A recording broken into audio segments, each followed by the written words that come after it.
This channel does not promote any violent, harmful, or illegal activities. All content provided by this channel is meant for an educational purpose only.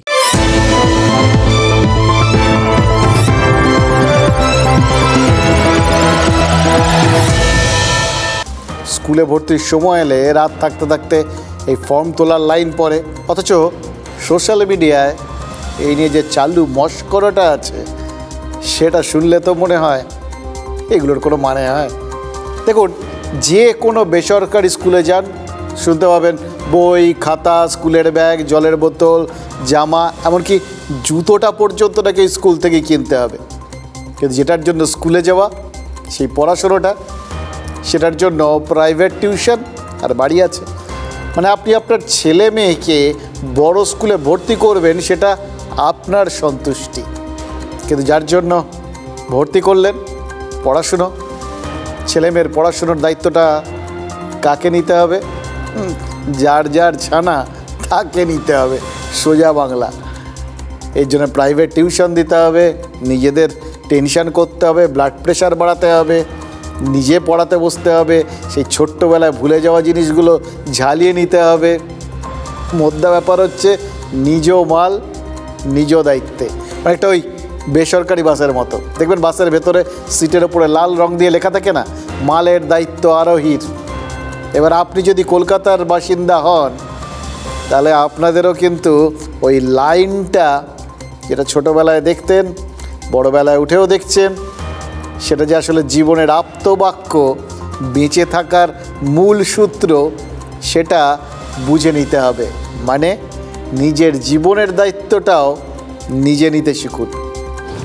এক কাটা half ছটা, মানে এক কাটা half ছটা, এরকম অনেক প্ল্যান আজকে স্যাংশন হলো। ছোট্ট প্লট, হাফ কাটা প্লট হলেও বা তার থেকেও ছোট প্লট হলেও আমরা প্ল্যান স্যাংশন দিচ্ছি, যেখানে মানুষ ভয় পায় যে ছোট প্লট আমি যদি বিল্ডিং রুলসে ছাড় দিই তাহলে আমার ওখানে একটা খাট পাতারও জায়গা থাকবে।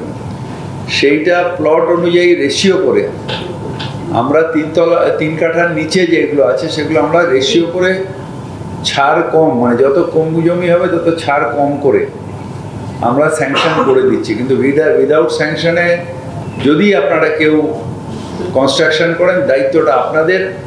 আইনত যা যা ব্যবস্থা নেওয়ার সেটা কেএমসি নেবে। এই কথাগুলো শুনলে আপনারা এটা ভুল করে ভেবে বসতে পারেন যে কলকাতা পুরসভা তারা কি চৈত্র সেল শুরু করলো নাকি, রিবেট দিচ্ছে। এই ভুলটা করবেন না। পুরসভা ওই সেল মানে ছাড় দিচ্ছে না, একদম সেল মানে বিক্রি শুরু করেছে। এবার কি বিক্রি করছে? খুব ইম্পর্টেন্ট প্রশ্ন এটাই। একই সঙ্গে সত্যি কথা বলতে কি সব থেকে সময়োপযোগী প্রশ্ন এটাই, পুরসভা কি বিক্রি করছে। তার একটা ইঙ্গিত তো আগেই দিয়েছি।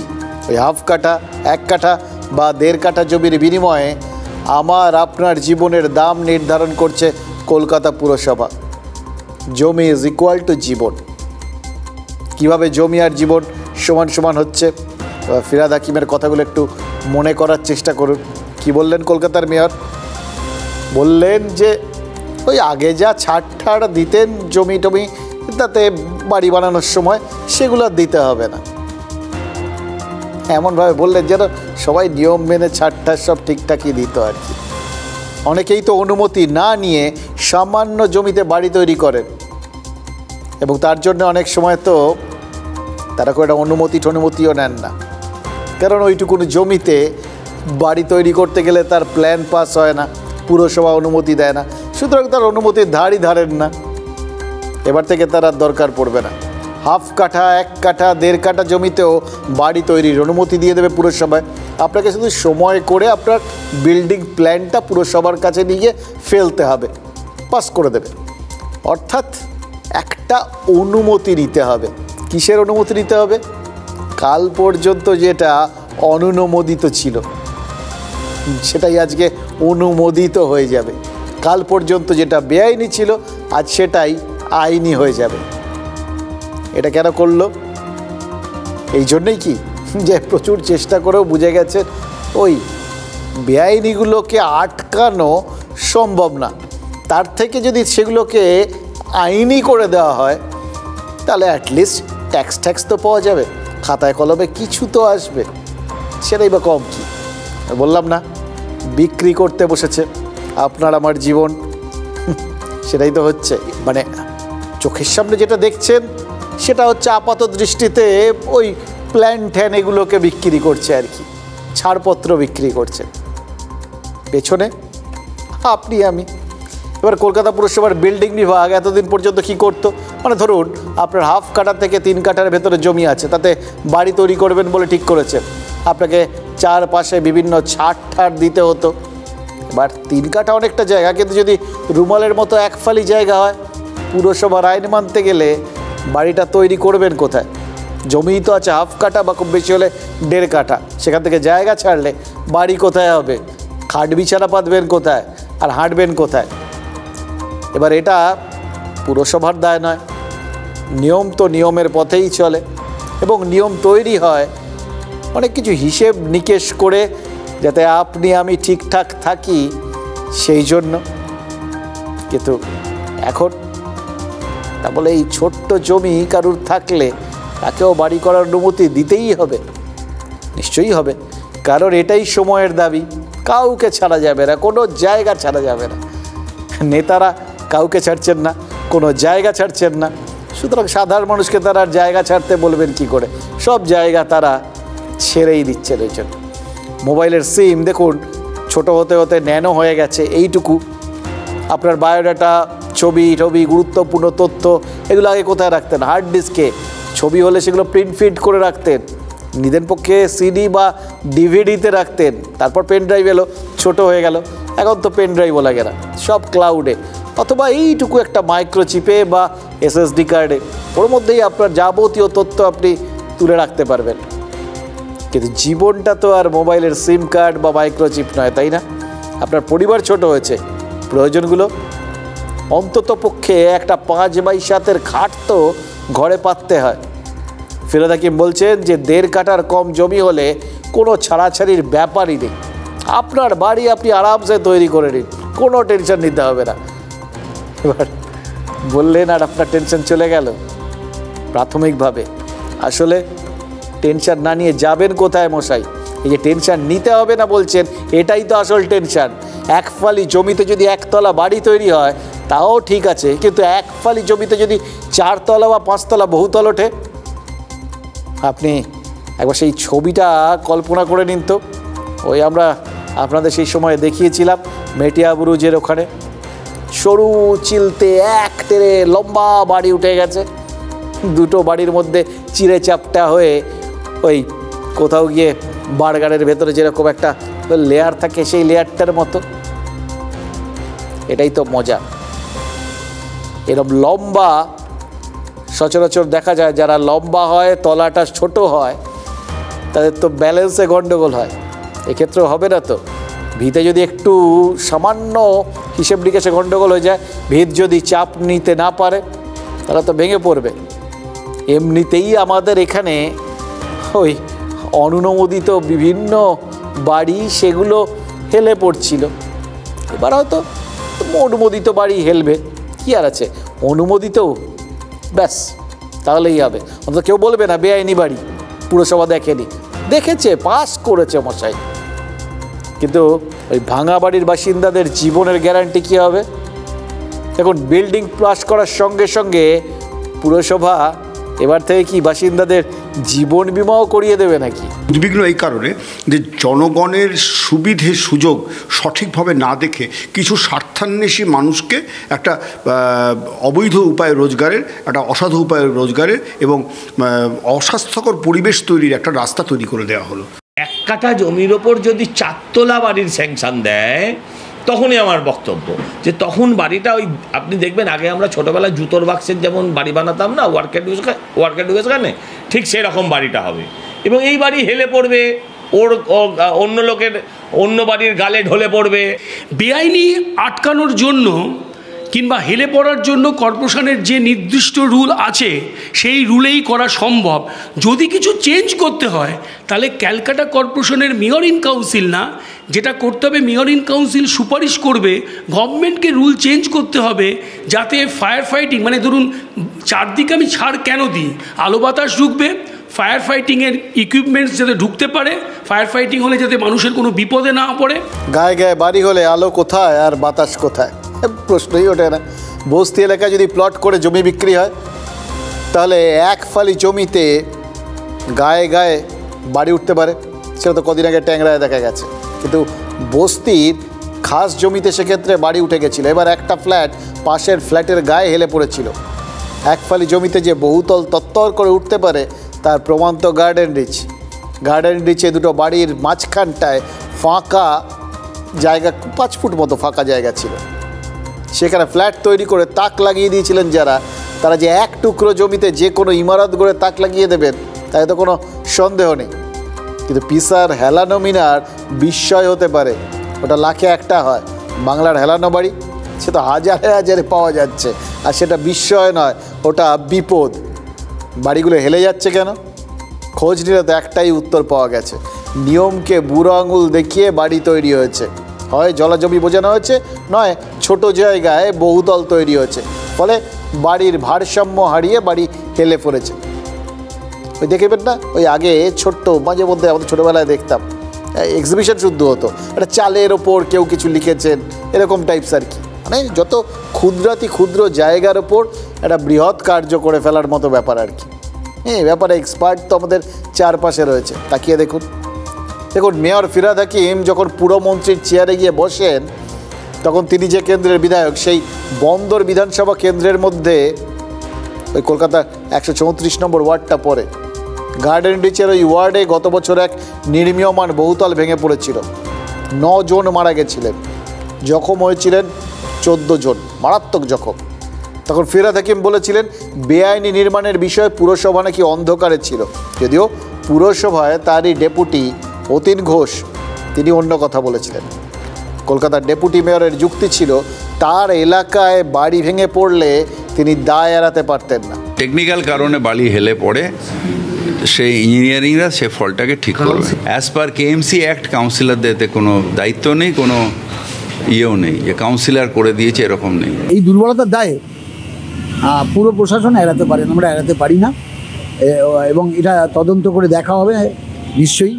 আমার কি ধারণা জানেন, ডেপুটির কথাগুলো এতদিন মেয়রের মনে খচখচ করছিল, একদম কাটার মতো বিঁধছিল, তাই তিনি পুরসভাকে দায়িত্ববান করে তুললেন। ওই ছোটো জমিতে বাড়ি তৈরির আবেদন জমা পড়বে, পুরসভার ইঞ্জিনিয়াররা খতিয়ে দেখে প্ল্যান পাস করবেন, বাড়ি তৈরি হবে। এবার যদি কোনো দুর্ঘটনা ঘটেও যায় তাহলে ধরে আনার জন্য দুটো পক্ষ তো হাতে রইলই। এক, ওই জমিতে যিনি বাড়ি বানাচ্ছেন তিনি, আর যিনি বা যারা ওই পুরসভার পক্ষ থেকে ওই বাড়ি তৈরির অনুমতি দিলেন তারা। প্রমোটার না, প্রমোটার তো এক্ষেত্রে হাত তুলে বলবেন যে পুরসভা অনুমতি দিয়েছিল বলেই তিনি বাড়ি তুলেছেন। এবার কাউন্সিলর থেকে মেয়র, তারাও তো একই কথা বলবেন। অর্থাৎ এক্সপার্ট মানে যারা ওই পুরসভার ইঞ্জিনিয়ার, সব কিছু দেখে শুনে যারা বাড়ি তৈরির ছাড়পত্রগুলো দিয়েছেন, তারা মাঝখানে পড়ে রইলেন। তাই দুর্ঘটনা ঘটলে তারাই দায়ী। তাহলে কী দাঁড়ালো? ছাই ফেলতে ভাঙা কুলো জোগাড় হলো, পুরসভার ঘরে বৈধ রাজস্ব এলো, শুধু আপনার জীবনের কোনো দাম রইল না। এই বাসে উঠলে যেরকম মালের দায়িত্ব আপনার, তেমনই গৃহপ্রবেশের পর জীবনের দায়িত্বও আপনার। আর জীবনই যখন বাজি রাখলেন তখন আর বাকি রইল কি? কেন, বাকি তো অনেক কিছু রইল, অনেক কিছু, যে কথাগুলো এখনও বলিনি, কিন্তু আজকের দিনে যে কথাগুলো না বললেই নয়।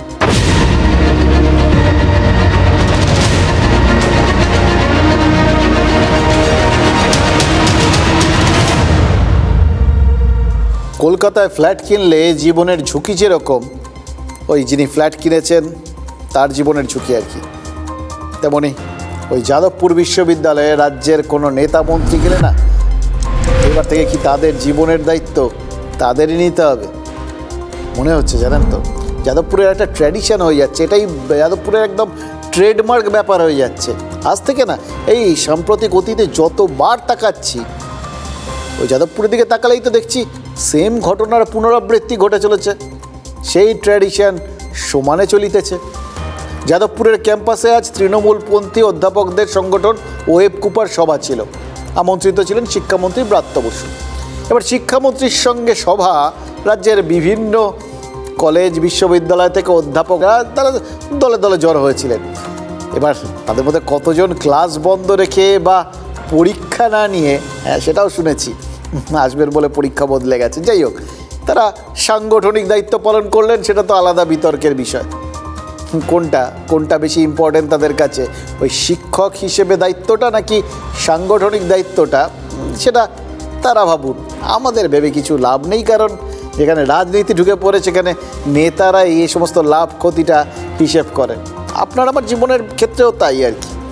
সুতরাং কোনটার দাম, ওই বিভিন্ন যারা এসছেন সাংগঠনিক দায়িত্ব নিয়ে, অথচ শিক্ষক, তাদের কাছে কোনটার দাম বেশি সেটা তারাই বলতে পারবে।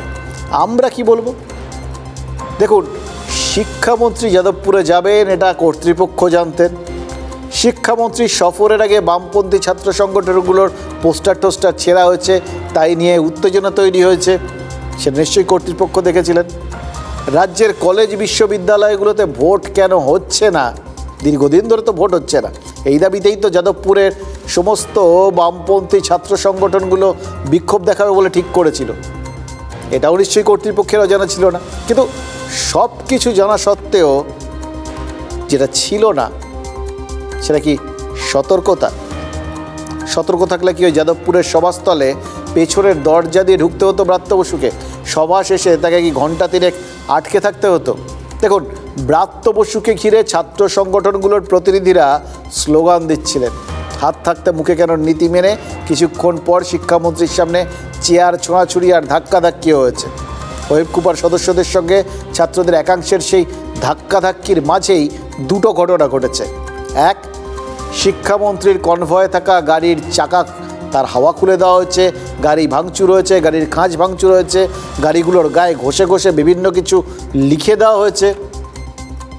আর শিক্ষামন্ত্রীকে ঘেরাও করে ওই ওয়েব কুপার সদস্যদের সঙ্গে তর্কাতর্কি হাতাহাতি করে একটা উত্তেজনা সৃষ্টি হয়েছে।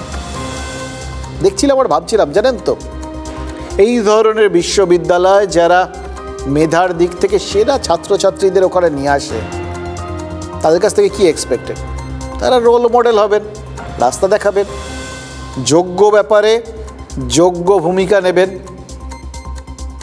ধরনগুলো দেখে সাম্প্রতিককালে যা যা ঘটেছে ওখানে, এখনও যা যা ঘটছে, মনে হচ্ছে যেখানে যেটা করার দরকার, যে জন্য মেধা লাগে, সেই মেধার প্রতি সুবিচার করছেন তারা। ইদানিংকালে আমরা কি না দেখেছি, বিভিন্ন ধরনের অভিযোগ, তার মধ্যে কাউকে কাউকে র্যাগিংয়ের ফলে প্রাণ হারানোর অভিযোগের মতো ঘটনাও আছে। এগুলো তো দেখেছি আমরা। আর কি দেখেছি? যখনই কোনো নেতা বা মন্ত্রী ওখানে গেছেন, তাদের হেনস্থা হতে হয়েছে। প্রতিবাদ একরকম জিনিস, হেনস্থা আরেক রকম জিনিস। বিভিন্ন সময় ওখানে উপাচার্যদের ঘেরাও করে হেনস্থা করা হয়। এই হেনস্থা করাটাই কি মেধার পরিচয়? দেখুন, ওই মন্ত্রীর কনভয়ে থাকা গাড়ির হাওয়া খুলে দিয়ে, গাড়িতে স্লোগান লিখে, কাঁচ ভেঙে কি পেলেন প্রতিবাদী ছাত্ররা? কি হবে? ওই সরকারি গাড়ি গ্যারেজে যাবে, গাড়ি ধুয়ে মুছে তাতে নতুন করে রং করানো হবে, অথবা পাংচার ওই গাড়ির চাকায় হাওয়া ভরা হবে, কাঁচটা বদলে দেওয়া হবে। 1 কাঁড়ি টাকা খরচ হবে। কিসে খরচ হবে? সব তো আমাদের করের টাকা। আমাদের করের টাকাতেই আমাদেরই ঘরের ছেলে মেয়েদের লেখা ওই প্রতিবাদের চিহ্ন, স্লোগান সব মুছে যাবে, কাঁচ লেগে যাবে, গাড়ির চাকা ঠিক হয়ে যাবে। কিন্তু যাদবপুরের বদনাম না, সেটা তো থাকবে। তার কারণ রাজনৈতিক ব্যক্তিত্বরা এবং এই মুহূর্তে শাসক দল, তারা তো সেই সুযোগটা ছাড়বেন না। রেক্সে করা হলো, বাঁ হাতে একটা লেগেছিল, আর যেহেতু আমি ফ্রন্ট রোয়ে বসেছিলাম, পুরো ইট এবং ঘুষি দিয়ে গাড়ির কাঁচগুলো ফাটিয়ে দেওয়া হয়। সে কাঁচের টুকরো পুরোটাই এসে আমার মুখে আর গায়ে লাগে। ফলে ওরা শারীরিকভাবে আমায় একটা পরীক্ষা করলেন। এটা একটা অদ্ভুত ব্যাপার। আমি আমার থেকেও অনেক বেশি চিন্তিত। আমার যে অধ্যাপক অধ্যাপিকাদের আজকে রাস্তায় ধরে পেটানো হলো। আমি ছাত্র সংগঠনের সঙ্গে দেখা করতে চাইলাম, আমাকে তৃণমূল ছাত্র পরিষদ সে ডেপুটেশন দিল, এসএফআইও সে ডেপুটেশন দিয়েছে, কিন্তু এই উগ্রবাম যারা এই ছাত্ররা তাদেরও আমি বললাম আপনারা 4 জন করে এসে আমার সঙ্গে ডেপুটেশন দিন। ওরা বলেন 40 জনের সঙ্গেই আমাকে কথা বলতে হবে। যে তার একাধিক জায়গায় চোট লেগেছে, কাঁচ তার গায়ে ছিটে লেগেছে, তিনি আহত। এই নাটক নতুন নয়। সেলিমের বক্তব্য ওর পার্টি সিরিয়াসলি নেয় না। এটা কিন্তু হতে পারে না, এবং তৃণমূলের যেন এটাকে কেউ দুর্বলতা না ভাবে, এবং পরে যেন এটা নিয়ে তৃণমূলকে কেউ দোষারোপ করতে না আসে। এরপরে যদি মোহাম্মদ সেলিমের কোনো ঘোষিত প্রোগ্রামে তৃণমূলের ছেলেরা জল বাতাসা দিতে যায়, তখন মোহাম্মদ সেলিম গ্রহণ করবেন তো? শুধু গাড়ি ভাঙা নয়, শিক্ষামন্ত্রীকে আঘাত করা হয়েছে, তিনি হাসপাতালে ভর্তি। এরা কি করে ছাত্র বলে নিজেদের জাহির করে? যারা গণতন্ত্রে বিশ্বাস করে না, যারা তৃণমূলকে ভয় পায়, এই মা মাকুদের বিরুদ্ধেই আমাদের আন্দোলন। পরপর জিনিসগুলো দেখছিলাম, জানেন তো, একটা অদ্ভুত প্রশ্ন মনের মধ্যে এলো।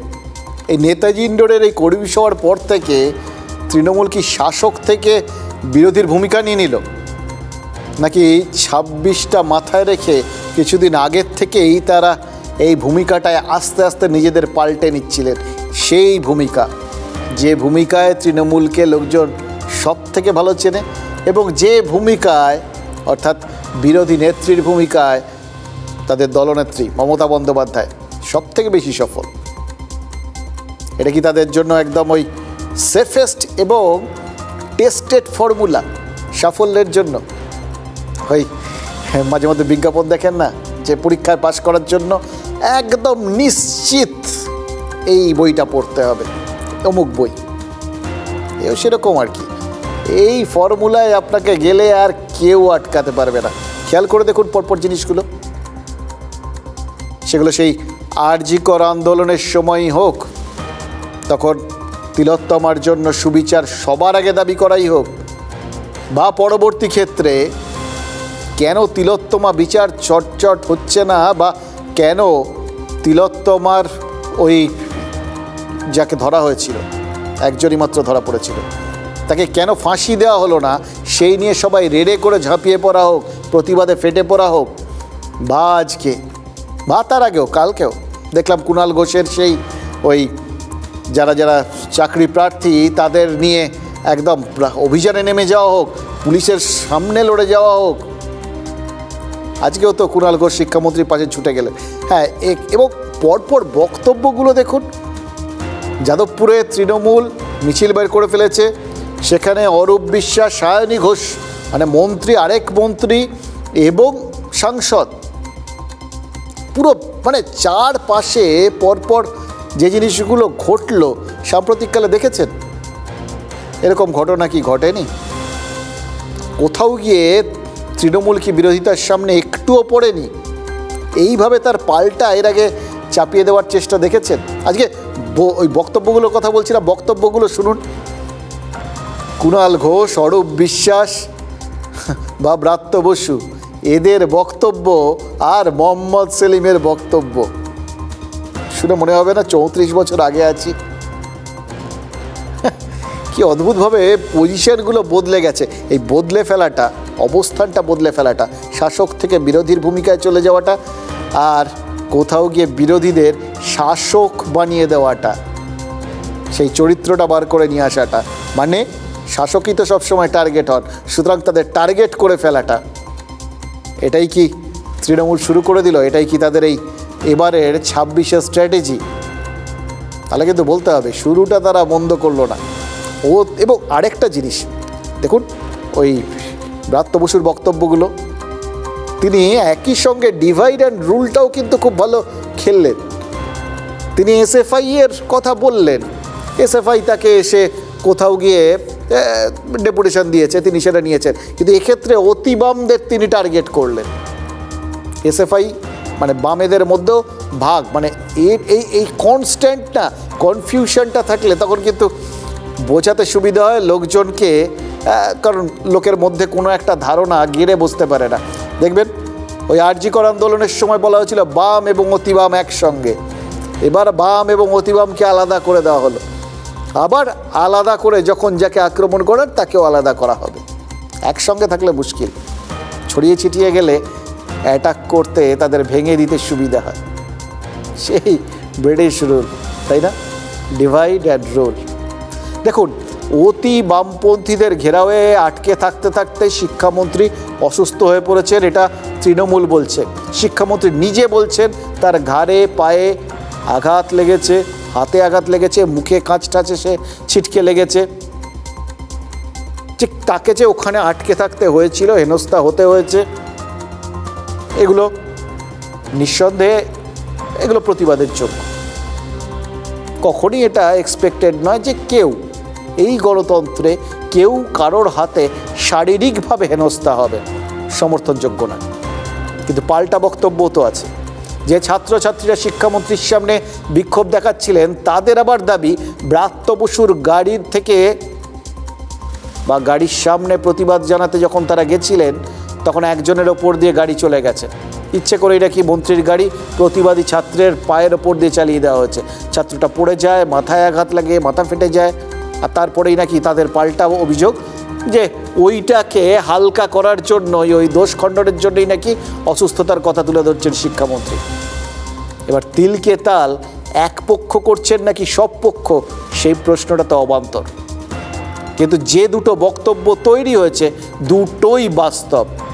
রক্ত ঝরেছে, হ্যাঁ রক্ত তো ঝরেছে। একজন ছাত্র গাড়ির তলায় পড়েছে, দেখেছি আমরা, আপনাদের দেখিয়েছি।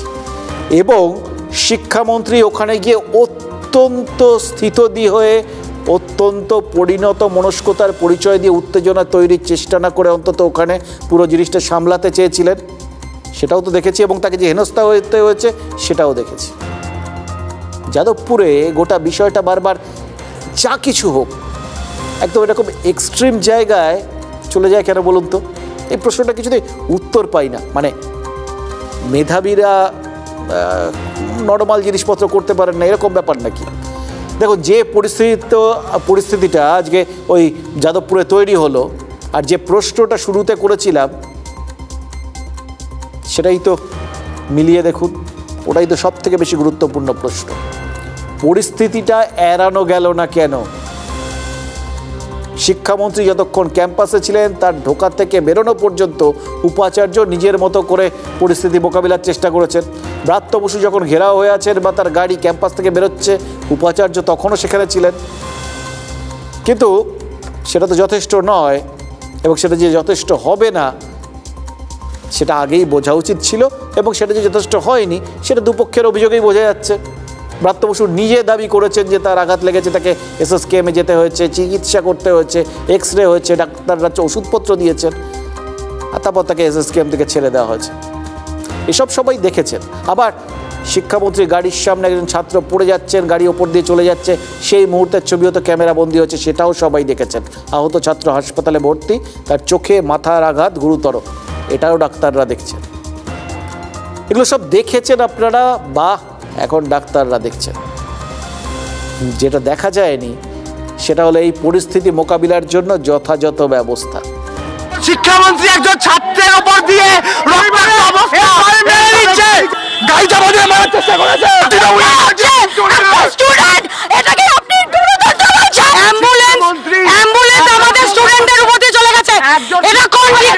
এইটা হচ্ছে ব্রাত্য বসুর গাড়ি, এইটা হচ্ছে সেই ছাত্র, ঠিক আছে, আমাদেরই সহপাঠী, আমাদেরই বন্ধু। হ্যাঁ হ্যাঁ, ইন্দ্রানুজ আমাদেরই সহপাঠী, আমাদেরই বন্ধু। স্টেটের শিক্ষামন্ত্রী কতটা বর্বর হলে এই যে এই ঘটনাটা ঘটতে পারে। আর তার কনভয়ের যে গাড়ি, সে তিনি যেই গাড়িতে বসে আছেন, সবচেয়ে বড় কথা হলো তিনি যেই গাড়িতে বসে আছেন সেই গাড়িটা এই বাচ্চা ছেলেটিকে চাপা দিয়ে চলে যায়, ওর মাথার ওপর দিয়েই চাকাটা চলে যায়। দেখুন, পরিস্থিতি অনুধাবন করে আগের থেকেই ব্যবস্থা নেওয়া দরকার ছিল। এটা বলাটা যত সহজ, করাটা ততটা যে কঠিন সেটা অবশ্য স্বাভাবিক, তার কারণ অতীত অভিজ্ঞতা। এবার দুটো জিনিস হতেই পারতো। এক, এই গোটা পরিস্থিতি অনুধাবন করে আগের থেকেই আলাপ আলোচনা বা বিভিন্নভাবে নিজেদের মতো রাস্তায় গোটা ব্যাপারটাকে সামলে রাখার চেষ্টা করা যেত। আর দুই, পুলিশ ডাকা যেত, প্রশাসনের সাহায্য নেওয়া যেত। এবার ক্যাম্পাসে পুলিশ তো তখনই ঢুকতে পারে যদি উপাচার্য পুলিশ ডাকেন। সেটা হলেও যে কি হতো সেটা তো বলা যায় না, কারণ 2014 সালে যাদবপুরে ছাত্র বিক্ষোভ ঠেকাতে পুলিশ ডেকেছিলেন তৎকালীন উপাচার্য অভিজিৎ চক্রবর্তী। তারপর পরিস্থিতি আরও জটিল হয়েছিল। পুলিশি অত্যাচারের অভিযোগে উপাচার্য কেন পুলিশ ডেকেছেন এর প্রতিবাদে ওই হোক কলরবের মতো অত বড় একটা আন্দোলন হয়ে গেছিল। মানে যাদবপুরটা পুরো শাকের করাতের মতো, এদিকেও যাবেন কাটবে, ওদিকেও যাবেন কাটবে, এরকমই তো একটা জায়গা তৈরি হয়ে যাচ্ছে। আর যার জন্য কোথাও গিয়ে হয়তো উপাচার্যের মনের মধ্যেও সংশয় তৈরি হয়ে যাচ্ছে। এবার এই সংশয়গুলো ওখানে কিন্তু সহজাত, এই সংশয়গুলো ওখানে এরমভাবে গেঁড়ে বসে আছে বলেই যা কিছু ঘটে যাদবপুরে বিষয়টা একদম চরম জায়গায় পৌঁছে যায়। এটাকে গোটা ব্যাপারটাকে কি অন্যভাবে হ্যান্ডেল করা যায় না? আগের থেকেই ধরে নেওয়া হয় যে এখানে সচরাচর যেরকমভাবে সমস্ত কিছু করা হয় সহজ স্বাভাবিকভাবে সেটা এখানে চলবে না। এই অস্বাভাবিক একটা, সেটা মেধা হোক বা অস্বাভাবিক একটা নিজেদের মানসিকতা হোক, এই এই এই অস্বাভাবিক তকমাটা না, এটা সব অসাধারণ। এই তকমাটা না, এই জায়গাটাকে এইভাবে সাধারণ হিসেব নিকেশের বাইরে নিয়ে চলে যাচ্ছে। তাতে যাদবপুরের কিছু লাভ হচ্ছে কিনা, যাদবপুরের ভাবমূর্তির কিছু লাভ হচ্ছে কিনা, বা যারা এখানে পড়াশুনো করতে আসেন, যাদবপুরের নাম তো তাদের এই পড়াশুনোর জন্য, সেইটার জন্য আসল জায়গাটায় কোনো কাজের কাজ হচ্ছে কিনা সেটা কিন্তু ভেবে দেখার সত্যি খুব প্রয়োজন আছে। যদি এরকমই হতো যে যাদবপুর একটা প্রতিবাদের আঁতুর ভূমি, সেই আঁতুর ঘর থেকে একের পর আন্দোলন উঠে গোটা বাংলায় গোটা দেশে ছড়িয়ে যাচ্ছে, বিভিন্ন যথার্থ প্রতিবাদে নেতৃত্ব দিচ্ছে, বোঝা যেত। আজ পর্যন্ত দেখেছেন সাম্প্রতিককালে। দেখুন এই জায়গাটাতেই না বুঝে নেওয়া দরকার যে পরপর একটা জায়গায় একটা জিনিস ঘটতে থাকলে সেটার সম্পর্কে নিজেদের পর্যালোচনা করা দরকার সব পক্ষে। 2019 সালের সেপ্টেম্বর মাসে এখানে বিজেপির ছাত্র সংগঠনের অনুষ্ঠান ছিল। তখন বাবুল সুপ্রিয় কেন্দ্রীয় প্রতিমন্ত্রী, এবিভিপির অনুষ্ঠানে তিনি আমন্ত্রিত হয়ে যান ওখানে। বাবুল সুপ্রিয়কে যাদবপুরের ক্যাম্পাসে ঘেরাও করেছিল ছাত্রদের একাংশ। কেন্দ্রীয় প্রতিমন্ত্রীকে ছাড়াতে সেদিন যাদবপুরে গেছিলেন তৎকালীন রাজ্যপাল জগদীশ ধনকর। আজ অবশ্য ব্রাত্য বসুকে কেউ উদ্ধার করতে যাননি, হয়তো তারা ভেবেছিলেন যে কিছু হলে তারপর ব্যবস্থা নেবে, কারণ এখানে আমাদের এখন কিছু হলে ব্যবস্থা নেওয়া হয়। চারপাশে পরপর ধর্ষণ ঘটলে তারপর কিন্তু তাদের ধরা হয় এবং তাদের ফাঁসির ব্যবস্থা করা হয়, এইটা এখানে এখন ফিক্সড হয়ে গেছে, আটকানোর চেষ্টা হয় না, ওই জন্য পরপর চারপাশে জিনিসগুলো ঘটে যায়। দেখুন ব্রাত্য বসু যেভাবেই হোক যাদবপুর থেকে বেরিয়েছেন, কিন্তু শিক্ষামন্ত্রীর আজকের কর্মসূচি নিয়ে এই বিক্ষোভের ধাক্কা তো আরও কিছুদিন যাদবপুরকে সইতে হবে। যে ধাক্কাটা আসবে দুদিক থেকে। যাদবপুর বিশ্ববিদ্যালয়ে এখন পর্যন্ত বামপন্থী এবং অতি বামপন্থী ছাত্র সংগঠনগুলোর দাপট, তৃণমূল ছাত্র পরিষদ বা এবিভিপি সেই অর্থে অনেকটা কোণঠাসা, কিন্তু ঘটনা পরম্পরায় বিজেপি আর তৃণমূলের কাছে যাদবপুরের বামপন্থী ছাত্ররা তো হয়ে গেলেন কমন এনিমি, কমন শত্রু। বামপন্থী ছাত্ররা বিশ্ববিদ্যালয় থেকে বেরিয়ে পথ অবরোধ করেছিলেন। সাধারণ মানুষ প্রতিবাদী ছাত্রদের শুনিয়ে দেয় ওই ক্যাম্পাসের গণ্ডগোল সেটা ক্যাম্পাসেই রাখুন, বাইরে যেন আঁচ না পড়ে। তাহলে একটা প্রতিবাদ বিক্ষোভে বিক্ষোভকারীরা কতজনের শত্রু হলেন? রাজ্য সরকার, তৃণমূল এবং সাধারণ মানুষের একাংশের। পুরনো শত্রুতার রেস ধরলে বিজেপি তো রইলই, তাহলে শিক্ষাটা কি? এখন পর্যন্ত তারা এমন কিছু ওই ক্যাম্পাসের ভেতর করে উঠতে পারেননি বা বাইরের জনমানসে প্রতিক্রিয়া তৈরি করতে পারেননি যেখানে তারা প্রতিবাদী হলে সাধারণ মানুষ তাদের পাশে দাঁড়াবেন বা তাদের সেই প্রতিবাদে সামিল হবে। তাদের কি তাহলে এটা তাদের জন্যে না, যারাই প্রতিবাদ করছেন তাদের তাহলে এটা নিশ্চয়ই পর্যালোচনা করার দরকার রয়েছে। প্রতিবাদ করলে কোন প্রতিবাদটা সঠিক, কোন প্রতিবাদটা কার্যকর, সেটা তারা ঠিকভাবে বিচার করছেন তো? আমরা আমাদের স্ট্র্যাটেজি বলবো না, কিন্তু এটা তো ঠিক যে আমরা বলেছি যে যাদবপুর ইউনিভার্সিটিতে গণতন্ত্র ফিরিয়ে আনার লড়াই আজকে থেকে আমরা পথে নেমেছি, আইনের পথে চলবে। রাত্রিবেলা গাঁজা খাবে, মদ খাবে, আর মানুষকে অত্যাচার করবে, অধ্যাপক অধ্যাপিকাদেরকে আক্রান্ত করবে, এ কি কোনো সভ্য সমাজে চলে নাকি? এর পরবর্তী কি হবে? দেখুন, যাদবপুর মুখ্যমন্ত্রী বুদ্ধ ভট্টাচার্য ছিল, তারপরে শূন্য হয়েছে। 40,000 ভোটে আমরা ওদেরকে বিধানসভায় হারিয়েছি, লোকসভায় 3য় স্থানে গেছে। এই শূন্যর সাথে লড়াই এখন, এরা আরও মহাশূন্যে পরিণত হবে। যে তৃণমূল কংগ্রেস এবং ব্রাত্য বসু যে শিক্ষাক্ষেত্রে ব্যর্থ, শিক্ষামন্ত্রী হিসাবে ব্যর্থ, এটাই তার সবচেয়ে বড় প্রমাণ। এবং তার সাথে সাথে শিক্ষার নামে একদল বাম ছাত্রছাত্রী যেভাবে গুন্ডামি করছে, এটাকেও সমর্থন করা যায় না। দেখুন, তৃণমূলপন্থী অধ্যাপকদের সবাই গেছিলেন ব্রাত্য বসু। আসলে তো তিনি রাজ্য সরকারের প্রচার করতে গেছিলেন। ব্রাত্য বসুর মন্ত্রিসভা সতীর্থরাও তো আজ ওই একইভাবে প্রচারে নেমে পড়েছে। দেখছিলাম, আর ওই সুনীল গঙ্গোপাধ্যায়ের একটা ছোট উপন্যাসের কথা মনে পড়ছিল, জানেন তো, গরম ভাত অথবা নিছক ভূতের গল্প। সেখানে ওই ছিল বাড়ি বাড়ি গিয়ে ভূত খোঁজা হচ্ছে। সেই গল্পটা যেন একদিন পর চোখের সামনে, না এর আগে ওই গল্পকে কেন্দ্র করে সিনেমা টিনেমা হয়েছে, কিন্তু নাটক হয়েছে, কিন্তু আজকে যেন দেখছিলাম এই পরপর বিভিন্ন জায়গার থেকে খবরগুলো আসছিল, আর ফুটেজগুলো দেখতে দেখতে সেই গল্পটা চোখের সামনে চাক্ষুষ করতে পারছিলাম। ভুতুরে ভোটার খুঁজতে বাড়ি বাড়ি ঘুরেছেন আজ তৃণমূল নেতারা। মমতা বন্দ্যোপাধ্যায় দায়িত্ব দিয়েছেন 7 দিনের মধ্যে রাজ্যের সব প্রান্ত থেকে ভোটার তালিকা মিলিয়ে দেখতে হবে এবং মোদ্দা কথা ভূত তাড়াতে হবে। এটা ওঝার ভূমিকায় আর কি। দেখুন, বাংলার ভোটারদের মধ্যে ভিন রাজ্যের ভোটার ঢুকে আছে কিনা সেটাই খুঁজতে হবে। এইটা হচ্ছে সূত্র তৃণমূল নেতাদের জন্য, এটা হচ্ছে ডিরেক্টিভস। এইটার মাধ্যমে ভিন রাজ্যের ভোটার, এবার ভিন রাজ্যের মধ্যে ভিনদেশ কী পড়ে, ঠিক আছে, দুটো আলাদা, ছেড়ে দিই। দেখুন, তৃণমূল নেতারা এতদিন বহিরাগত নেতাদের চিনতে শিখেছিলেন, কিন্তু ভিন রাজ্যের ভোটার চেনার কাজটা কিন্তু নতুন, এটা মানতে হবে। বা নতুন কাজে যেরকম রোমাঞ্চ আছে, তেমন চ্যালেঞ্জও তো আছে। রাজ্যের উত্তর থেকে দক্ষিণে এই বেনজল সেঁচতে গিয়ে সতর্কও তো থাকতে হবে, কারণ ইতিমধ্যেই বিজেপি বলে রেখেছে হিন্দু ভোটারদের বাদ দিতে চাইছে তৃণমূল, অর্থাৎ প্ররোচনা দিয়ে রেখে দিয়েছে। সেই প্ররোচনায় পা দিলেই বিপদ। আর এর উল্টো দিকটাও তো রয়েছে।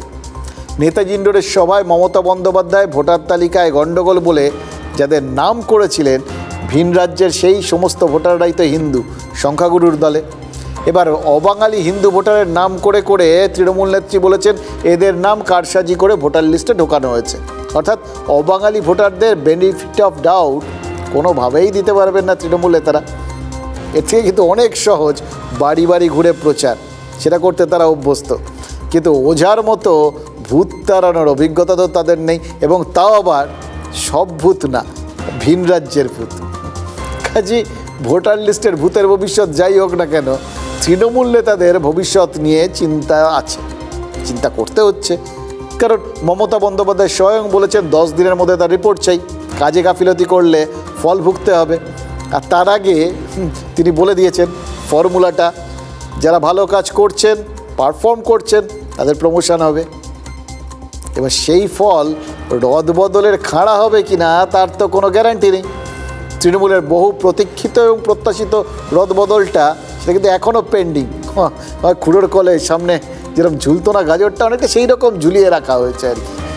কখন যে সেটা কার উপরে গিয়ে পড়বে কে জানে, কে যে থাকবেন আর কে যে বাদ পড়বেন ঠিক নেই। তাই ভোটার তালিকা স্ক্রুটিনিটাকে চাইলেও কেউ হালকাভাবে নিতে পারছেন না, বুঝতেই পারছেন তো। ওই আদিদের সম্পর্কে বলেছিলেন যারা আর কি ভালোবেসে দলটার প্রতি আনুগত্য দীর্ঘদিন ধরে দেখাচ্ছেন, নিঃস্বার্থভাবে দলের সেবা করেছেন, তাদের জন্য ভালো ভালো কথা বলেছিলেন। কিন্তু যারা সেই রকম সময় থেকে আছেন তাদের অনেকেরই তো বয়স টয়স হয়েছে, কিন্তু বয়সের জন্য ছাড় পাচ্ছেন না। এমন একটা টাস্ক তাদের, হোম টাস্ক তাদের দেওয়া হয়েছে দিদিমণি করা। সুতরাং সবাই পড়ি কি মরি সেই হোম টাস্ক পাতার পর পাতা করে চলেছে। অনেক 3-4টে পেলাম যারা এখানে থাকেন না অথচ নাম আছে। কিছু আছে যেগুলো স্পেকুলিয়াস, মানে যেগুলো যে ভোটারের এখানে কোনো অস্তিত্ব নেই, বা আমি এই পাড়ায় জন্মেছি বড় হয়েছি দেখেছি নেই, সেরকম 3-4 জন পেলাম। তো এগুলো নিয়ে আমরা আবার ডিটেলস রিপিট সার্ভে করব, তারা কোথায় গেছেন, কি হয়েছে, কেন এখানে নেই। তারপর আমরা পার্টিকে স্পেসিফিক করে প্রত্যেকটা বুথ ধরে ধরে লিস্ট তৈরি করে কম্পিউটারে করে নিয়ে তারপর দেব। এই যে নেতারা ভুতুরে ভোটার ধরতে বেরিয়েছেন, মনে রাখতে হবে যে ওই নেতারাই এর আগে নির্বাচন কমিশনে গিয়ে ভুতুরে ভোটার যাতে বাদ না দেওয়া হয় তার জন্য নানাভাবে চাপ তৈরি করেছে। এমনকি অতীতে কর্পোরেশন নির্বাচনে আমরা দেখেছি, পঞ্চায়েত নির্বাচনে দেখেছি যে মৃত মানুষ এসে ভোট দিয়ে যাচ্ছেন বিভিন্ন নির্বাচনে, কারণ তৃণমূল চেয়েছিল। যখন অভিযোগ এসছে আর দেখা গেছে যে মহারাষ্ট্র এবং দিল্লিতে ভোটার লিস্টে জল ঢুকিয়ে দিয়ে সেখানে যারা শাসক ছিল তাদেরকে হারানো হয়েছে বা বিজেপি সেখানে ক্ষমতায় এসছে, আমরা এখানে 1 ইঞ্চি জায়গা কোনো অবস্থাতে ছাড়ব না। যারা ভোটার লিস্টে কারচুপি করেছে তারাই এখন ভোটার লিস্ট নিয়ে রাস্তায় বেরিয়েছে। তাহলে ভোট ঘোষণা হয়ে গেছে, দিনক্ষণ জানিয়ে দিয়েছে নির্বাচন কমিশন। আপনারা প্রস্তুত তো? চেষ্টা করবেন সকাল সকাল ভোটটা দিয়ে দেওয়ার। মার্চের 1 তারিখ, আজকেই যা গরম, দিন যত গড়াবে দুপুরে রোদের তাপ সপ্তমে উঠবে। ওয়েদার ফোরকাস্ট বলছে মার্চেই 40-এর কাছাকাছি চলে যাবে, একদম পুরো মানে পাড়া যদি ওই জায়গায় চলে যায় কি হবে পরবর্তী ক্ষেত্রে বুঝতে পারছেন। সে যাক, বাংলার এই সময়টায় রোদের তাপের চেয়েও তো কয়েক গুণ বেশি থাকে রাজনীতির উত্তাপ, আর তাতে ভোটের উৎসবে কোথাও কোনো খামতি থাকে না, এবারও থাকবে না। তাই রাজনীতি আর ওয়েদার এই দুই গরমের মাঝেও মাথা ঠান্ডা করে ভোটটা দিতে হবে। প্রস্তুত হয়ে যান।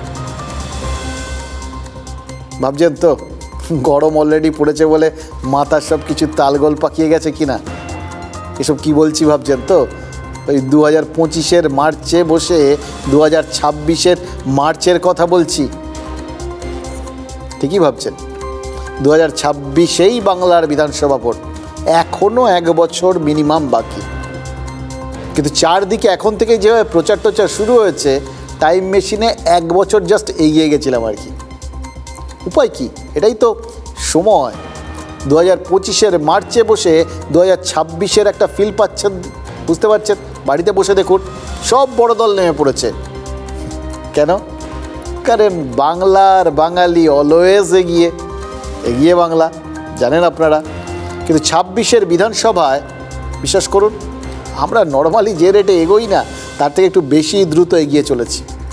তৃণমূলের বিরাট সভা, এই মানে ডোর টু ডোর ক্যাম্পেন, মানে ভূত খোঁজা, বামেদের ব্রিগেড, সেটা ভরানোর হুঙ্কার, আর বিজেপি তারা আবার ওই বিভিন্ন রকম ছোট বড়, স্পেশালি এবার আরএসএসকে কেন্দ্র করে বিভিন্ন জায়গায় তাদের ছোট বড় বিভিন্ন সভা হচ্ছে। এবারই উলুবেড়িয়া একটা বড় সভা আছে, সমন্বয় সভা। এই সব কিছু মিলিয়ে প্রত্যেকে নিজের স্টাইলে মাঠে নামার নেট প্র্যাকটিস শুরু করে। ইনফ্যাক্ট নেট প্র্যাকটিস আর নেই, খেলতে নেমে পড়েছে। 26-এর অ্যাকশনটা এই 25-এই টের পাচ্ছে। দেখুন রাজনীতির যা স্পিড, ভোটাররা সেই স্পিডে এগোতে পারবে না, এটা আমি নিশ্চিত। কারণ তাল মেলাতে গেলে হুমড়ি খেয়ে পড়ার চান্স আছে। তাই বড় চাপটা একটু ব্রেক কষি। আমরা তো আপনাদের মতোই সাধারণ মানুষ, ভোটার। ফলে আমরা আমাদের মতো করে একটু বোঝার চেষ্টা করি রাজনীতি সত্যিই কতটা এগিয়ে গেছে। ভোটার লিস্ট ক্লিন করতে হবে, তা নাহলে ইলেকশন যাওয়ার কোনো প্রয়োজন থাকবে না। রেশন দোকানের মতো বায়োমেট্রিক মেশিন দিয়ে পশ্চিমবাংলার নির্বাচন করতে হবে।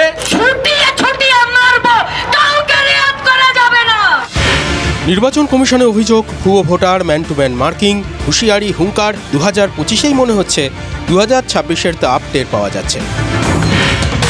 26-এর বিধানসভা ভোট কবে? কমিশনের খাতা খোলেনি, ক্যালেন্ডারের খাতা। 2026 আসতে এখনও 10 মাস, আর 26-এর বিধানসভা ভোট অন্তত 1.5 বছর। 2021-এর বিধানসভার নির্ঘণ্ট ঘোষণা হয়েছিল 26শে ফেব্রুয়ারি। 8 দফায় ভোট হয়েছিল 27শে মার্চ থেকে 29শে এপ্রিল। বিধানসভার মেয়াদ উত্তীর্ণের সময় ছিল 30শে মে। বর্তমান বিধানসভার মেয়াদ রয়েছে 2026-এর মে মাস পর্যন্ত। এখনও তার মানে 14 মাস বাকি। কিন্তু রাজনীতির তর সইছে না। মাঠে সবার আগে নেমে পড়েছে শাসক দল। তৃণমূল নেত্রীর নির্দেশে ভুয়ো ভোটার ধরতে পথে নেমে রথে দেখা কলা বেচা দুই করছেন তৃণমূলের নেতা মন্ত্রীরা। একদিকে ভুতুরে ভোটার, আর একদিকে ডোর টু ডোর প্রচার। টার্গেটও ফিক্সড হয়ে গেছে। বিজেপির জামানত জব্দ করতে হবে, আমরা 215 পার করব। কথার যুদ্ধে পিছিয়ে নেই বিজেপিও। বাংলাদেশ শিশুকে হাতিয়ার করেই ময়দানে নতুন উদ্যমে ঝাঁপিয়েছিলেন শুভেন্দু অধিকারী, সুকান্ত মজুমদাররা। নির্বাচন কমিশনে অভিযোগ থেকে শুরু করে হিন্দুত্বের প্রচার, মার্চের গরমে উত্তাপ কমার লক্ষণই নেই। বেশি না, অনেক দূর চলে গেছে বিজেপি। 39% ভোট, মাত্র 5% হিন্দুর ভোট চাই। কিন্তু 1 কোটি সদস্যের লক্ষ্যমাত্রা, লক্ষ্য স্পষ্ট না হলেও মোহন ভাগবত রেকর্ড 11 দিন বাংলায় ছিলেন। এবার উলুবেড়িয়ায় সমন্বয় বৈঠক করল আরএসএস। হাজির ছিলেন সুকান্ত মজুমদার, শুভেন্দু অধিকারী, দিলীপ ঘোষ, 3 নেতাই। সংগঠনের কি হাল? শোনা যাচ্ছে 2026-এর লক্ষ্যে এই প্রশ্নেই হোম টাস্ক দেওয়া হয়েছে বঙ্গ বিজেপিকে। সংঘের যে ওপর যে আমাদের যে আস্থা বিশ্বাস, সেটাকে আরও অটুট করার জন্য হয়ে থাকে। এখন থেকেই ডেকে তৃণমূলের সাথে সেটিং করার জন্য আগে থেকে বোধহয় প্রিপারেশন নিতে হচ্ছে আর কি। খানিকটা পিছিয়ে বাম ও কংগ্রেস, জোট বা সমঝোতার দিশা মেলেনি। কিন্তু প্রচার 25শে এপ্রিলেই ব্রিগেডে সভা করছে সিপিআইএম। বক্তা তালিকায় ওজনদার একমাত্র মোহাম্মদ সেলিম। কর্তার ইচ্ছায় কর্মের প্রচারে নেমে যাচ্ছে সিপিআইএমও। এখন শ্রমিক, কৃষক, ক্ষেতমজুর, বস্তি সংগঠনের ডাকে ব্রিগেড, তাহলে সেই সংগঠনের নেতারা বক্তব্য এটা খুব স্বাভাবিক ব্যাপার। সিপিএম এখন একটা এক্সপেরিমেন্টাল প্রসেসের মধ্যে দিয়ে যাচ্ছে। কাল কুণাল ঘোষ চাকরি প্রার্থীদের একাংশের হয়ে হঠাৎ রাস্তায় নেমে পড়েছিলেন। আজ বাড়ি বাড়ি ভোটার তালিকা সেটা পরীক্ষা করে দেখছেন তৃণমূল নেতারা। আর যাদবপুরের ঘটনায় শর্ট নোটিসে রাস্তায় নেমে পড়েছেন অরূপ বিশ্বাস। দেখে মনে হচ্ছে না তৃণমূল দলটা গা ঝাড়া দিয়ে ইলেকশন মোডে চলে গেছে? প্রতিবাদ আর তৃণমূল যেন সমার্থক হয়ে দাঁড়ায়। এবার মানুষের সামনে প্রতিবাদী হিসেবে যত তৃণমূল নেতাদের মুখ সবার আগে ভেসে উঠবে, ততই তো বিরোধীদের পরিসরটা ছোট হয়ে আসবে। মমতা বন্দ্যোপাধ্যায় 2 দশক আগে রাজনৈতিকভাবে সক্রিয় থাকার যে ধারাটা চালু করেছিলেন, তা কিন্তু আজও তার দলে বয়ে চলেছে। শুধু রাজ্য রাজনীতি নয়, মধ্যপ্রদেশে শিশুকন্যার ওপর নিপীড়নের একটা ঘটনাতেও তো একযোগে সরব হয়েছেন তৃণমূলের নেতারা।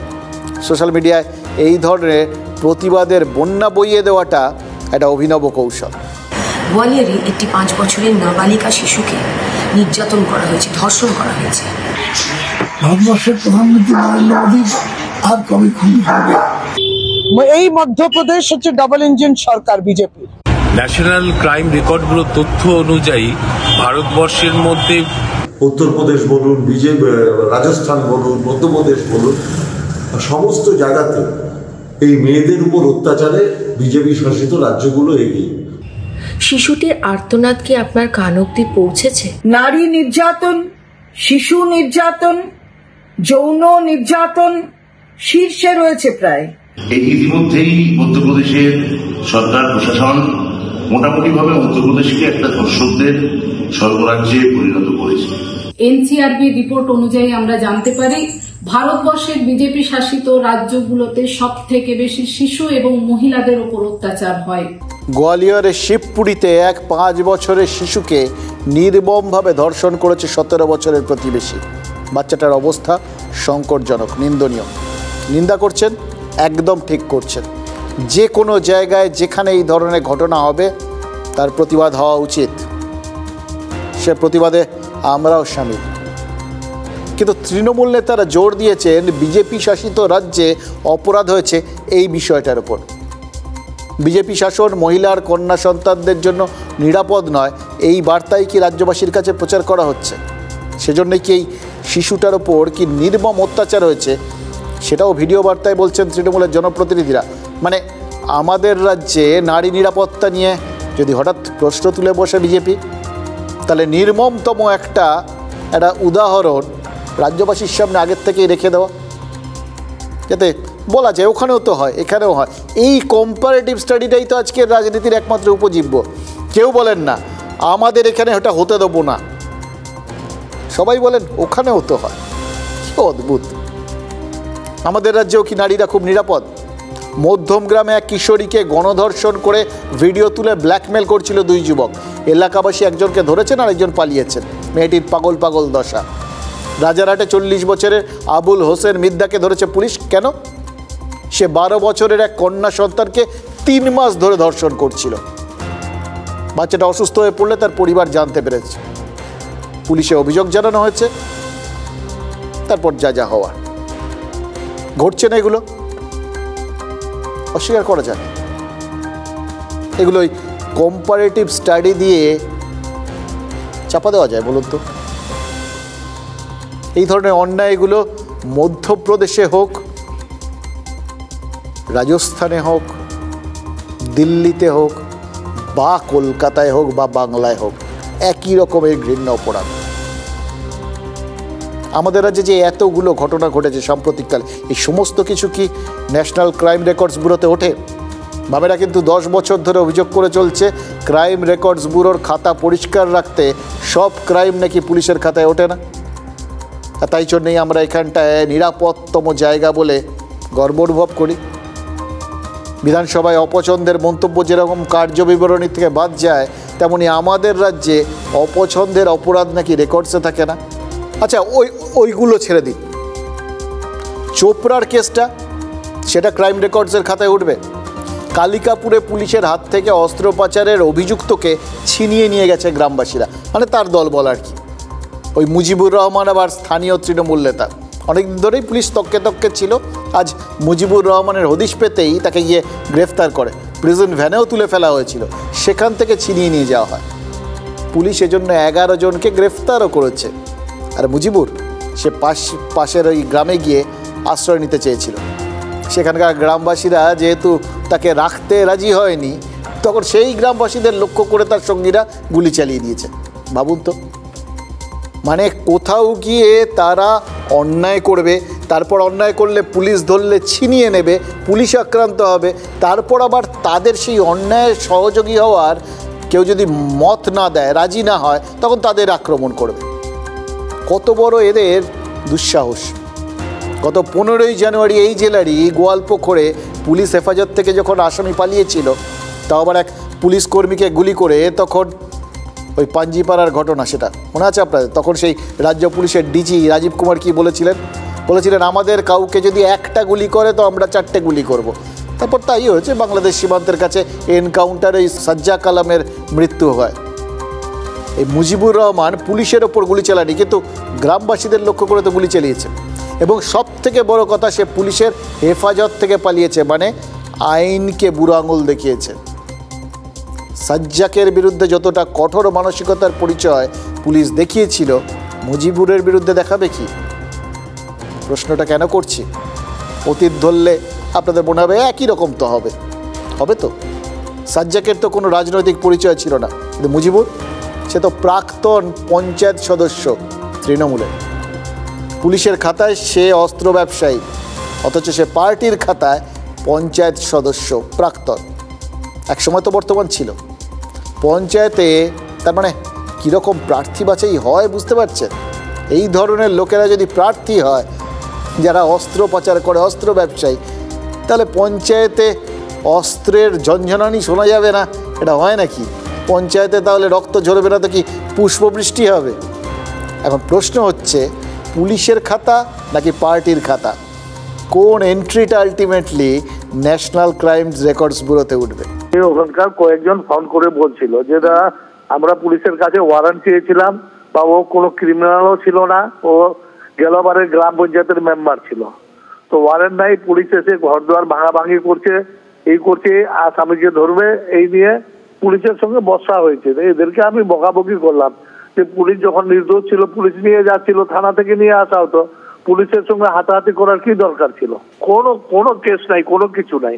পুলিশ দোকান ভাঙচুর করেছে, ঘর দুয়ার ভাঙচুর করেছে গ্রামবাসীদের কোথায়, আর কি আমি যেটা জানলাম। পুলিশের শাসন চলে না, সেখানে হামিদুল রহমানের শাসন চলে। হামিদুল রহমান যেভাবে পুলিশকে বলে দেয় এটা করতে হবে, এটা করতে হবে, আজকের ডেটে হয়তো বা পুলিশ এটা শোনেনি। পুলিশিং করতে গেছে উত্তর দিনাজপুরের ইসলামপুর পুলিশ ডিস্ট্রিক্টের পুলিশিং করতে পারে না, সেখানে তৃণমূলের নেতারা যেটা ঠিক করে দেয় সেটা করতে তারা বাধ্য থাকে। কারণ তৃণমূল দুষ্কৃতি তৃণমূল আলাদা করাটা কঠিন হচ্ছে। যে নেতা গ্রেপ্তার হচ্ছেন তিনি বলছেন আমি নয়, বড় মাথারা সব জানে। তাহলে পুলিশ কি সেই বড় মাথাদেরকে ধরতে গেল? বড় মাথাদের কাছে নিজের মাথা যদি বিকিয়ে দেয় পুলিশ, তাহলে এই ধরনের ঘটনা পশ্চিমবাংলায় ঘটতে থাকবে। বিধায়ক সাহেব যেহেতু একটা ক্রিমিনালকে আশ্রয় দিবে, ওর পক্ষ হয়ে কথা বলবে, সাধারণ জনগণের কথা ওরা না শুনে একজন ক্রিমিনালের ওকে শরণ দিচ্ছে, এটা বড় দুঃখের বিষয়। অত্যন্ত আপত্তিকর ঘটনা ঘটেছে। চোপড়ার ঘটনা পুলিশ প্রশাসন দেখছে বিচ্ছিন্ন ঘটনা, এর সঙ্গে সার্বিক আইন শৃঙ্খলার কোনো সম্পর্ক নেই। এগুলো সিপিএম জমানাতে হই হই করে ঘটেছে। যেখানে বিপদ দেখে সরকার, মন্ত্রী, তৃণমূল, সেখানে পুলিশকে এগিয়ে দেয়। আর পুলিশও হাঁড়িকাটে গলা বাড়িয়ে রেখেছে। পুলিশিং করা একটা জিনিস, আর দলবাজি করা আর একটা জিনিস। একদল তৃণমূলের লোক পুলিশের হাত থেকে অপরাধীদের ছাড়িয়ে নিলেন, আর সেখানে হামিদুল ইসলাম যিনি বিধায়ক, তিনি বলছেন যে তৃণমূলের আমাদের ওই নেতা, পঞ্চায়েতের প্রাক্তন সদস্য, তিনি নির্দোষ। হয়েছে কি অপরাধ হয়নি তার ঠিক করার মালিক তৃণমূল কংগ্রেস। পুলিশ যাকে ধরতে যাচ্ছে তৃণমূল বিধায়ক তাকে ক্লিন চিট দিচ্ছেন। এবার ন্যাশনাল ক্রাইম রেকর্ডস ব্যুরোর খাতায় তো এগুলো সব ওঠে না, তাই না? পুলিশ, বিহারের পুলিশ আর বিএসএফকে সতর্ক করে দিয়েছে মুজিবুর যাতে বিহার বা বাংলাদেশে পালিয়ে যেতে না পারে। যে পাশের গ্রামে আশ্রয় নিতে যায় তার বিহার বা বাংলাদেশে পালানোর প্রয়োজন রয়েছে কি? বিধায়ক তো বললেন পুলিশ ধরলে ছাড়িয়ে আনা যেত। মানে তাহলে এখন এফআইআরের ধারাগুলো জেনে নিয়ে আদালত থেকে আগাম জামিন নিয়ে নিলেই হবে। উদাহরণ তো রয়েছে, সাম্প্রতিককালেই রয়েছে, মনে আছে? বাগুইআটির এক প্রমোটার তৃণমূলের একজন কাউন্সিলরের বিরুদ্ধে তিনি ওই মেরে মাথা ফাটিয়ে দেওয়ার অভিযোগ তুলেছিলেন, টাকা দেননি তাই জন্যে। তাকে তো সেই কাউন্সিলরকে তো খুঁজেই পায়নি পুলিশ। কাউন্সিলর দিব্যি সময় নিয়ে আদালতে গিয়ে আগাম জামিন নিয়ে এসে আবির্ভূত হয়েছে। মুজিবুর রহমানও সেটাই করতে পারে। যদি মুজিবুর পালা বা হাওয়া বদলের জন্য কয়েকদিন অন্য কোথাও যাওয়ার প্রয়োজন হয় তাহলে অবশ্য অন্য কথা, কিন্তু না হলে রাস্তা যে কি সেটা তো বিধায়কের কথাতেই পরিষ্কার। আবার বলছি, অন্যদিকে তাকালে নিজেদের রেকর্ডটা পরিষ্কার মনে হবে। বাস্তবে যদি আবহাওয়াটা বিগড়ে যায় না, যদি বায়ু দূষণের মতো পরিবেশ দূষণটা বাড়ে, সে কি আর রং দেখে আর প্রতীক দেখে তার হাত পা নখগুলো বসাবে? খেয়াল রাখবেন।